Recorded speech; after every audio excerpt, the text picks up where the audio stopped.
এবারও রেকর্ড ফের সরকার গঠনের দাবি মমতার। আজ জেলা থেকে সরাসরি শুরুতে তারই খবর। 26-এ 226 পারের দাবি তৃণমূল নেত্রী। কর্মীদের শান্ত থাকার বার্তা মমতা। আমরা 230ও পেয়ে যেতে পারি, 226 ক্রস করবো 2026-এ। মানুষ যে বিপুল ভাবে ভোট দিয়েছে, আমার তাদের প্রতি পুরো ভরসা, বিশ্বাস, আস্থা আছে।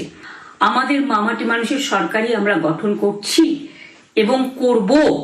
নিশ্চিন্তে থাকুন, নিশ্চিন্তে শান্তভাবে সংযতভাবে থাকুন। ওরা হামলা করলেও আপনারা এক্ষুনি হামলাতে যাবেন না। আমি জানি কালো বেহালাতে অনেক মারধর করেছে, রাতের বেলায় অনেক জায়গায় অত্যাচার করেছে। ভাঙড়ে আমার কর্মীদের যেভাবে পেটানো হয়েছে, রক্তাক্ত করা হয়েছে, এর জবাব ওদের দিতেই হবে আগামী দিন। এর জন্য আমরা ব্যবস্থা করব। আপনাদের আইন হাতে তুলে নেওয়ার দরকার নেই।